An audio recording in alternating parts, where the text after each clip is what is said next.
Hello my dear student. स्वागत है आप सभी का हमारे इस यूट्यूब चैनल में। तो हम लोग आज देखेंगे क्लास 10th का फिजिक्स का अध्याय नंबर 2। और हम लोग पिछले अध्याय को हम लोग देख चुके हैं, अध्याय 1 को, जो कि काफ़ी इंपॉर्टेंट है, प्रकाश का परावर्तन। और आज हम लोग देखेंगे प्रकाश का अपवर्तन। ठीक है, और दोनों आपस में मिलता जुलता चैप्टर है। ठीक है, तो ये भी चैप्टर काफ़ी इंपॉर्टेंट होता है, तो इसको भी आप लोग सही से पढ़िए और समझिए। और अगर आप लोग मेरे इस चैनल पर पहली बार आएँ तो चैनल को सब्सक्राइब कर लीजिए, ताकि आने वाला वीडियो का नोटिफिकेशन आपको समय समय पे मिलता रहे। तो चलिए हम लोग स्टार्ट करते हैं। तो हम लोग पहले ही लिख लिए ताकि आप लोग का समय कम लगे। ठीक है, चलिए। क्वेश्चन मेरा पहला क्या बन रहा है आपका कि प्रकाश का अपवर्तन है। तो प्रकाश का चैप्टर का नाम क्या है आपका? प्रकाश का अपवर्तन है। ठीक है, तो प्रकाश का अपवर्तन है, तो सबसे पहले प्रकाश का अपवर्तन के बारे में जानेंगे। ठीक है, तो लिखे हम लोग पहला क्या लिखे यहाँ पे कि प्रकाश का अपवर्तन क्या है। ठीक है, रिफ्लेक्शन उसको बोलते थे, प्रकाश का परावर्तन को बोलते हैं रिफ्लेक्शन, इसको बोलते हैं रिफ्रैक्शन, रिफ्रैक्शन ऑफ लाइट। ठीक है, तो इसको हम परिभाषित करते कैसे करेंगे कि जब क्या है, जब प्रकाश की किरण एक माध्यम से, जब प्रकाश की किरण एक माध्यम से दूसरे माध्यम में प्रवेश करती है, जब प्रकाश की किरण एक माध्यम से दूसरे माध्यम में प्रवेश करती है, तो अपने पूर्व पथ, अपने जो पहले वो रास्ता जिस रास्ता से वो चल रही थी ना, वो रास्ता से विचलित हो जाती है, भटक जाती है, उस रास्ता से विचलित हो जाती है। और विचलित होने की इस घटना को ही प्रकाश का अपवर्तन कहते हैं। ठीक है, और प्रकाश का परावर्तन का डेफिनेशन क्या था कि जब कोई प्रकाश की किरण किसी सतह से टकराती है और टकराकर वापस जो लौट जाती है ना, तो लौटने की इस घटना को प्रकाश का परावर्तन कहते हैं। लेकिन प्रकाश का अपवर्तन हम लोग किसे कहेंगे कि जब कोई प्रकाश की किरण एक माध्यम से दूसरे माध्यम में प्रवेश करती है ना, तो अपने पूर्व, अपने जो पहले जो चल रही थी, जिस रास्ता पे चल रही थी ना, उस रास्ता से क्या हो जाती है, वो विचलित हो जाती है। और विचलित होने की इस घटना को हम लोग क्या बोलेंगे? प्रकाश का अपवर्तन बोलेंगे। ठीक है, तो हम लोग यहाँ फिगर बनाया है और ये काफ़ी इंपॉर्टेंट होता है। ठीक है, काफ़ी इंपॉर्टेंट है, कई बार परीक्षा में पूछा भी जा चुका है। चलिए, तो ये क्या, इसमें क्या होता था, परावर्तक सतह होता था। ठीक है, प्रकाश का परावर्तन में। लेकिन इसमें क्या है, इसमें आपका अपवर्तक सतह, ये कोई अपवर्तक सतह है। और हम लोग जानते हैं कि प्रकाश अपवर्तक सतह या परावर्तक सतह पे आने वाली प्रकाश की किरण को क्या कहते हैं हम लोग? आपतित किरण कहते हैं। तो ये प्रकाश की किरण यहाँ से इधर आया, ठीक है, यहाँ से आया, परावर्तक सतह से टकराया। ठीक है, तो आने वाली किरण को हम लोग क्या कहेंगे? क्या कहेंगे? आपतित किरण कहेंगे। ठीक है, तो यहाँ लौटा, सॉरी टकराया यहाँ पे। अब देखिए, यहाँ से टकराया, मगर मान के चलिए यहाँ टकराया, तो अगर हम लोग पीछे से अगर यहाँ से देखेंगे, तो ये किरण जो ऐसे आ रही है, तो यहाँ जो हम यहाँ से हम लोग जो देख रहे हैं, तो इसको किधर आना चाहिए? ये सीधा आना चाहिए, तो इसको हम लोग डॉटेड लाइन से इधर मिला दिए। लेकिन इसका जो रास्ता था ना, ये रास्ता से क्या हुआ? भटक गया। ठीक है, रास्ता से भटक गया और विचलित हो गया। और विचलित होकर इधर थोड़ा सा क्या होगा, अभिलंब की ओर क्या हुआ? मुड़ गया, अभिलंब की ओर मुड़ गया, अभिलंब की ओर झुक गया। इसको जाना चाहिए था ऐसे, ये चले गया ऐसे। ठीक है, इसको जाना चाहिए था इधर और आ गया इधर। ठीक है, तो अपने पूर्व रास्ते से क्या हुआ, ये विचलित हो गया। और विचलित होने की इस घटना को क्या कहते हैं हम लोग? प्रकाश का अपवर्तन कहते हैं। तो अगर हम लोग प्रकाश का परावर्तन में देखते थे, तो आने वाली किरण को क्या कहते थे हम लोग? आपतित किरण कहते थे। और ये टकराती थी और वापस लौट जाती थी, और इस रेखा को हम लोग क्या कहते थे? परावर्तित किरण कहते थे। ठीक है, लेकिन इसको क्या कहेंगे हम लोग? यहाँ इसको आपतित किरण कहेंगे। और जो टकरा के अपने रास्ता से जो विचलित हो गई ना, उस किरण को हम लोग क्या करेंगे? अपवर्तित किरण कहेंगे। ठीक है, और हम लोग जानते हैं कि ये जो यहाँ जो पॉइंट बन रहा है, इसको हम लोग क्या बोलेंगे? इसको बोलते हैं हम लोग आपतन बिंदु बोलेंगे। ठीक है, और आपतन बिंदु, और देखिए ये विरल माध्यम, एक माध्यम से दूसरे माध्यम में, मतलब क्या, एक माध्यम से दूसरे माध्यम में, ये विरल माध्यम हो गया। मन के लिए अगर हवा है, और तो ये क्या होगा? पानी होगा, कांच होगा, कोई भी अन्य माध्यम हो सकता है। ठीक है, तो एक माध्यम से दूसरे माध्यम में प्रवेश कर गया। पहले हवा में था, उसके बाद शायद मान के इसको पानी है, ये हवा है। ठीक है, और ये क्या है आपका? पानी है। तो हवा से क्या आ गया? पानी में। एक माध्यम से दूसरे माध्यम में जब प्रवेश किया ना, तो ये अपने रास्ता से भटक गया और अभिलंब की ओर क्या हुआ? थोड़ा मुड़ गया। ठीक है, इसको हम लोग बोलते हैं आपतन बिंदु बोलेंगे, इसको अपवर्तक सतह बोलते हैं। और हम लोग जानते हैं यह क्या होगा? देखिए, आपतित किरण और अभिलंब, आपतित किरण इसको क्या बोलेंगे हम लोग? अभिलंब बोलते हैं। तो आपतित किरण और अभिलंब के बीच बने कोण को क्या कहते थे हम लोग? आपतन कोण। प्रकाश का परावर्तन में भी कहते हैं, प्रकाश का अपवर्तन में भी हम लोग उसी वही कहेंगे। ठीक है, और ये जो आपका जो विचलित हो गया ना, तो इस यहाँ जो एंगल बन रहा था, इसको हम लोग कोण आर बोलेंगे, आर लिखा हुआ। ठीक है, इसको क्या बोलेंगे हम लोग? अपवर्तन कोण बोलेंगे। वहाँ हम लोग क्या बोलते थे? परावर्तन कोण बोलते थे, यहाँ हम लोग क्या बोलेंगे? अपवर्तन कोण बोलेंगे। ठीक है, और माध्यम का मतलब क्या होता है? माध्यम का मतलब होता है पारदर्शी। जैसे आपका कांच हो गया, मतलब पारदर्शी आप लोग को बता दिए हम फर्स्ट चैप्टर में कि पारदर्शी क्या होता है, कि ऐसा माध्यम जिससे प्रकाश पूर्णतः आर पार हो जाए, उसे हम लोग क्या कहते हैं? पारदर्शी कहते हैं। ठीक है, पारदर्शी माध्यम कहते हैं।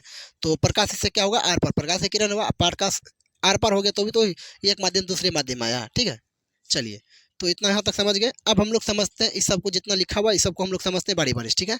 ऐसे हम लोग प्रकाश का जब परावर्तन पढ़ रहे थे वहाँ हम लोग भी इस चीज़ को समझ गए। कुछ ऐसा टॉपिक है जो इसमें अलग है, ठीक है। चलिए उसको समझते हैं। चलिए, तो पहला मेरा बनता है अपवर्तक। इसके बारे में पहले देखते हैं कि अपवर्तक सतह क्या होता है। तो अपवर्तक सतह किसे कहते हैं, तो लिखा हुआ है कि जिस सतह पर प्रकाश की किरणें आकर अपने ही माध्यम में लौट जाती है उसे क्या कहते हैं, अपवर्तक सतह कहते हैं। क्या लिखा हुआ है, जिस सतह पर प्रकाश की किरणें, जिस सतह पर ये सतह है, यही सतह अपने प्रकाश की किरणें आ रही है, प्रकाश की किरणें सतह पर आकर और अपने ही माध्यम में क्या हुआ, ये लौट जाता है, अपने ही माध्यम में लौट जाती है, उसे हम लोग क्या कहते हैं, अपवर्तक सतह कहते हैं, ठीक है। काफी आसान है, समझ में आ रहा होगा आप लोग को शायद।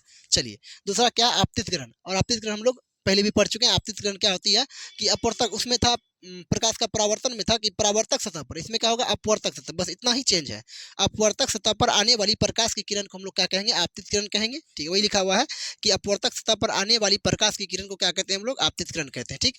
उसके बाद सेकंड आता है आपका अपवर्तित किरण। उसमें हम लोग देखे थे परावर्तित किरण को, इसमें देखेंगे अपवर्तित किरण को। अपवर्तित किरण क्या होता है, अपवर्तक सतह से टकराकर, कहाँ, अपवर्तक, ये रहा अपवर्तक सतह, अपवर्तक सतह से टकराकर जाने वाली किरण को, अपवर्तक सतह से टकराकर जाने वाली किरण को क्या कहते हैं हम लोग, अपवर्तित किरण कहते हैं। क्या कहते हैं हम लोग, अपवर्तित किरण कहते हैं, ठीक। चलिए, अब हम लोग आगे देखते हैं। आगे क्या आपका आपतन बिंदु। आपतन बिंदु हम लोग उसमें भी पढ़े थे, चैप्टर फर्स्ट में और चैप्टर सेकंड में पढ़ रहे हैं। आपतन बिंदु किसे कहते हैं, तो उसमें लिखा होगा आपका, फर्स्ट चैप्टर में लिखा होगा आप लोग का कि परावर्तक सतह, इसमें है आपका अपवर्तक सतह। जहां जहां वहां पे परावर्तक सतह आएगा, इस चैप्टर में आपका अपवर्तक सतह आने वाला है, ठीक। बस इतना ही चेंज है। अपवर्तक सतह के जिस बिंदु पर क्या, अपवर्तक सतह के जिस बिंदु पर आपतित किरण आती है, अपवर्तक सतह के जिस बिंदु पर आपतित किरण आती है, उस बिंदु को ही हम लोग क्या कहते हैं, आपतन बिंदु कहते हैं। यहाँ भी लिखा हुआ, बस डेफिनेशन भी आप लोग को हम लिख दिए हैं, ठीक। अगला आता है आपका अभिलंब। अभिलंब किसे कहते हैं, अभिलंब ये रहा ये डॉट डॉट लाइन से जो मिला है, ये अभी इसको अभिलंब कहेंगे। तो अभिलंब किसे कहेंगे, अभिलंब हम लोग इसे कहेंगे आपतन बिंदु पर क्या, आपतन बिंदु पर डाला गया लंब, आपतन बिंदु पर, ये रहा आपतन बिंदु, ये रहा आपतन बिंदु, आपतन बिंदु पर डाला गया लंब को क्या कहते हैं हम लोग, अभिलंब कहेंगे, ठीक। चलिए अगला हम लोग समझते हैं। अगला क्या है आपका, अगला है आपका आपतन कोण। इसके बारे में बात हो रही है, कोण आई के बारे में। आपतन कोण, आपतन कोण किसे कहेंगे, आपतित किरण तथा अभिलंब, क्या, आपतित किरण तथा अभिलंब के बीच बने कोण को, आपतित किरण तथा अभिलंब के बीच बने कोण को हम लोग क्या कहेंगे, आपतन कोण कहेंगे। और परावर्तन कोण किसे कहेंगे, अपवर्तित किरण और अभिलंब के बीच बने कोण को क्या कहेंगे हम लोग, अपवर्तन कोण कहेंगे, ठीक है। इसको देखते हैं बाद में। और आप लोग देखिए, ये कोण, अगर कोई रेखा आपस में प्रतिच्छेद करेगा ना, तो जो कोण एंगल यहाँ बनेगा वो एंगल यहाँ भी बनेगा। वही देखिए, ये रेखा को देखिए और इस रेखा को देखिए, ये आपस में क्या कर रहा है, प्रतिच्छेद कर रहा है। जो एंगल यहाँ बन रहा है वो एंगल यहाँ बनेगा, ठीक है। मतलब ये दोनों का आपस में भी क्या होगा, बराबर होगा। और कोण आई बराबर भी क्या होता है, कोण आर होगा, ठीक है। चलिए, अब हम लोग इससे आगे और बढ़ते हैं। इसमें अपवर्तन कोण देखेंगे, उससे आगे देखेंगे। थोड़ा इसको हम साफ कर लेते हैं, उसके बाद आगे बढ़ते हैं। तो अब हम लोग इससे आगे की ओर देखते हैं, आगे क्या होता है इसको पढ़ते हैं पहले और समझते हैं, ठीक है। चलिए देखते हैं। अभी जस्ट हम लोग देखे कि आपतन कोण क्या होता है, ठीक है। अपवर्तन कोण क्या होता है, सॉरी, आपतन कोण क्या होता है। अब देखेंगे हम लोग अपवर्तन कोण क्या होता है। अपवर्तन कोण किसे कहते हैं, अपवर्तन कोण किसे कहेंगे, आप देखिए, अपवर्तित किरण और अभिलंब के बीच, जैसे मान के लिए क्या आपका प्रकाश का परावर्तन, इसको ऐसे जाना चाहिए था, ये इधर घूम गया, ठीक है, ये अभिलंब है आपका, ठीक है। और यहाँ पर क्या बन रहा है, अपवर्तन कोण बन रहा है, ठीक है। तो अभिलंब और अभिलंब और अपवर्तित किरण के बीच बने कोण को हम लोग क्या कहेंगे, अपवर्तन कोण कहेंगे। और काफी इंपॉर्टेंट है, ठीक है। और आप लोग को समझ में आ रहा होगा, क्योंकि हम लोग अभी प्रकाश का परावर्तन चैप्टर हम लोग पढ़ के आ रहे हैं। जो उस चैप्टर को पढ़े होंगे उसको इस चैप्टर को पढ़ने में कोई परेशानी नहीं आ रही होगी। अगर आप लोग उस चैप्टर को नहीं देखे हैं तो हम डिस्क्रिप्शन बॉक्स में लिंक दे देंगे, आप लोग जाके वहाँ से उसको कंप्लीट कर लीजिएगा, ठीक है। चलिए, अब हम लोग आगे की ओर देखते हैं, ठीक है। आगे क्या आपका देखिए, हम लोग पढ़े प्रकाश का परावर्तन और प्रकाश का अपवर्तन, ठीक है। प्रकाश का परावर्तन हम लोग पढ़ लिया, अब हम लोग पढ़ रहे हैं प्रकाश का अपवर्तन पढ़ रहे हैं, ठीक है। तो देखिए, प्रकाश का परावर्तन में जो हम लोग का आपतित किरण होता था ना, तो वो हम लोग का प्रकाश का अपवर्तन में भी क्या, वो आपतित किरण ही कहला रहा है, ठीक है।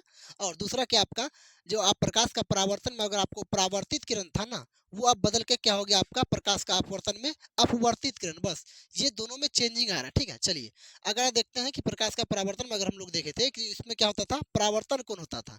लेकिन अगर प्रकाश का अपवर्तन हम लोग देखें, इसमें क्या हो रहा है हम लोग का, अपवर्तन कोण हो रहा है। बस ये दो चेंज हो रहा है, ठीक है, यही दो चेंज हो रहा है।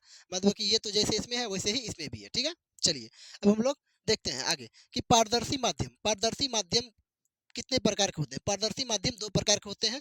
पहला होता है विरल माध्यम, दूसरा होता है सघन माध्यम। पर पहला क्या है, विरल माध्यम, दूसरा क्या है, सघन माध्यम। चलिए दोनों को देखते हैं बारी बारी से क्या है। यहाँ लिखा हुआ विरल माध्यम। विरल माध्यम किसे कहेंगे? जिस माध्यम में प्रकाश की चाल, क्या, जिस माध्यम में प्रकाश की चाल अधिक होती है, जिस माध्यम में प्रकाश की चाल अधिक होती है उसे हम लोग क्या कहेंगे? विरल माध्यम कहेंगे। और जिस और क्या है, जिस माध्यम में, और जिस माध्यम में प्रकाश की चाल, जिस माध्यम में प्रकाश की चाल कम होगी उसे हम लोग क्या कहेंगे? सघन माध्यम कहेंगे। ठीक है, यहाँ लिख दिए हम लोग कि जिस माध्यम में प्रकाश की चाल अधिक होती है उसे हम लोग क्या कहेंगे? विरल माध्यम कहते हैं। और जिस माध्यम में प्रकाश की चाल कम होती है उसे हम लोग क्या कहते हैं? सघन माध्यम कहते हैं। ठीक है, अब हम लोग देखते हैं हवा में प्रकाश की चाल। हवा में प्रकाश की चाल कितनी होती है? हवा में प्रकाश की चाल आपकी होती है 3 × 10⁻8 मीटर प्रति सेकेंड, या इसको हम लोग कह सकते हैं 3 लाख किलोमीटर प्रति सेकेंड। ठीक है, चलिए अब हम लोग देखेंगे जल में। ठीक है ना,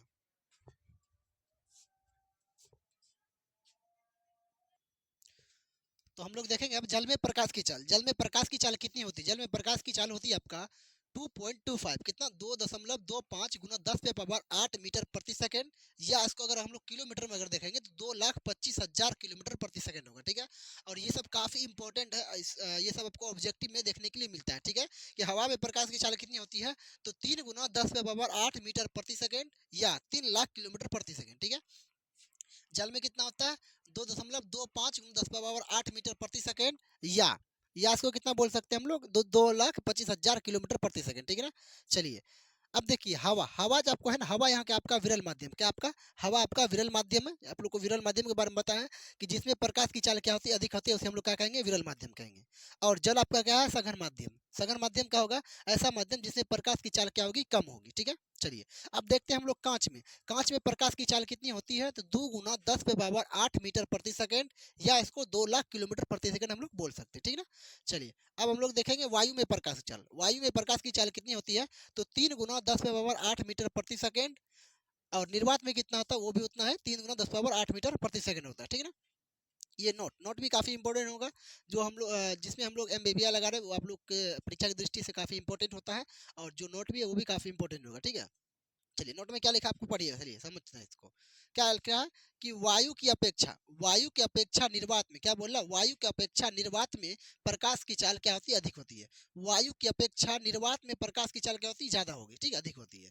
और अगला यहाँ पे है, अगला देखिए, अगला क्या कह रहा है आपको कि जब जब प्रकाश की किरण विरल माध्यम से, कहा विरल माध्यम से, विरल माध्यम किसे कहेंगे? जहाँ प्रकाश की चाल अधिक होगी। तो जब प्रकाश की किरण विरल माध्यम से सघन माध्यम में जाती है ना, तो प्रकाश की किरण अभिलंब की ओर मुड़ जाएगी। कहाँ से मुड़ जाएगी? अभिलंब की ओर मुड़ जाएगी। वही लिखा वहां पे कि जब प्रकाश की किरण विरल माध्यम से सघन माध्यम में जाती है तो प्रकाश की किरण अभिलंब की ओर मुड़ जाती है। ठीक है, जैसे हम लोग यहाँ पे दिखाए हैं। देखिए ये आपका अपवर्तक सतह हुआ, क्या है ये आपका?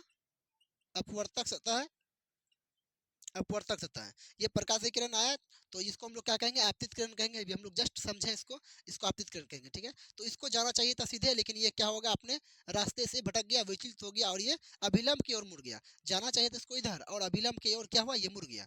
तो विरल माध्यम से ये सघन माध्यम जा रहा है। ऊपर वाला क्या है? विरल माध्यम, और नीचे वाला क्या आपका? सघन माध्यम। तो याद रखिएगा, जब प्रकाश की चाल विरल माध्यम से सघन माध्यम में जाएगी ना, तो प्रकाश की किरण अभिलंब की ओर मुड़ जाएगी। और जब प्रकाश की किरण सघन माध्यम से विरल माध्यम में जाएगी ना, तो वो अभिलंब से दूर भाग जाएगी, दूर हट जाएगी। यहाँ से अभिलंब है ना, तो अभिलंब की ओर, अभिलंब से दूर भाग जाएगी। ठीक है, तो इससे आगे हम लोग अब कल के वीडियो में देखेंगे। ठीक है, अगर आप लोग इसका स्क्रीनशॉट लेना चाहें तो ले सकते हैं।